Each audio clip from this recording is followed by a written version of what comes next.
When you talk about Shiva, there is no parentage, there is no place of birth. It's very common to refer to Shiva as Yaksha Swarupa. Yakshas means always those kind of beings which are not human. So, all the enlightened people who've been… How many did you meet? Like, I've heard about many. Like, say Krishna or Muhammad or Ram or Christ, Buddha, all the enlightened people who've been on this planet, there is some sort of mention of their birth or death. But when it comes to Shiva, like you say, and I've read that he was self-created, and I often ask you this question, that did he disappear into thin air, and apparently something like that happened. He couldn't even have biological children with any of the women he was married to. Also, he… At least you can't blame him for the population. Sadhguru, I'm coming to something very important. There is a theory… I thought population was very important too. There is a theory that Shiva is alien. My favorite director, Christopher Nolan, made this film, Interstellar, which is one of my favorite films, where they are constantly referring to certain beings as they. They are communicating, they are talking to us, they are doing this, but they never really clarified who they were. Like, were they aliens, were they gods, who they were?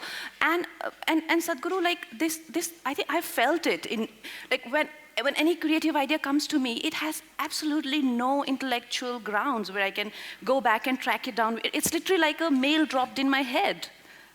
It seems like it's from an outside space. This is not a confession.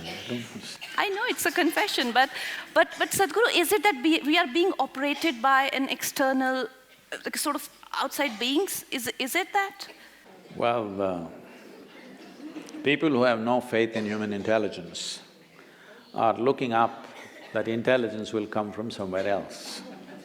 What we need to understand is, see, there are certain things which are very significant things in this country which unfortunately this present generation has completely forgotten, or very few people are reminded, and the rest of the world, some places they recognize, rest of the places it's not there. What the thing is just this, here we consider things like this. For example, in yoga, we call your spine the center of the universe, we call it Merudanda. That means it's the axis of the universe.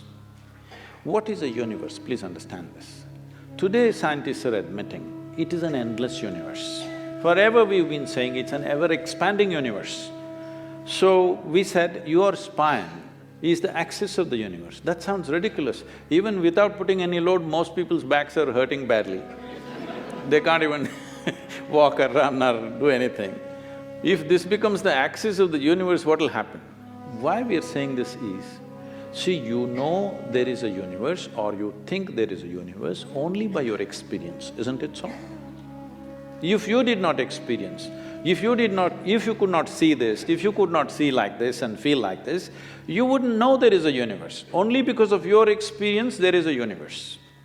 And the center where your experience is being transmitted is through your spine. If you cut a few wires in your spine, you will have no experience even of the body, forget about the universe. So because your ability to experience the universe is rooted and centered in your spine, we are calling your spine as the axis of the universe. Suppose this hall, see now we know the boundaries of this hall. Now we can debate whether this is the center of this hall or that is the center of this hall. Suppose there are no boundaries to this hall. How would you decide which is the center of this hall? Where you are is the center of the hall, isn't it? From this basis, we developed a whole possibility for a human being, how not just to believe these things, but to make it into a living experience. It is from this the word yoga came, that the inclusiveness happens not because I tell you, oh, I love you love me and all this stuff. Inclusiveness happens simply because you obliterate the boundaries of your individuality. Not because I love you love me, I hug you hug me, so because we are inclusive, no. All that will last for some time. Tomorrow if they do something that you don't like, it'll be finished. But you obliterate the boundaries of your individual nature, including your body, that you know how to sit here without being identified with the boundaries of who you are. Your physical structure, your mental structure, your emotional structure has a boundary. It may be large or small. No, I'm not talking about the body being large. It may be large or small, but it has a boundary. But there are dimensions which have no boundary. What doesn't have a boundary is non-physical in nature. So our focus has always been on that dimension, which is non-physical. That is why Shiva became the most important thing, because Shiva means that which is not, that which is non-physical. Now is he the yogi that we're talking about, is he a human being, did he come from somewhere else? See, there are things, as you said, there is no parentage. When you talk about Shiva, there is no parentage, there is no place of birth, nobody saw him as a young boy to grow up. All the time when we saw him, he was about the same age. And we don't know where he died, such a significant human being. Even in those times, if he died somewhere, they should have built a temple, they should have built some kind of a monument for him. Nothing like that happened. So there is no birth, there is no death, there is no parentage, there is no siblings, there is no anything to prove that he was here. Does it mean to say we can assume he came from somewhere? Not necessarily.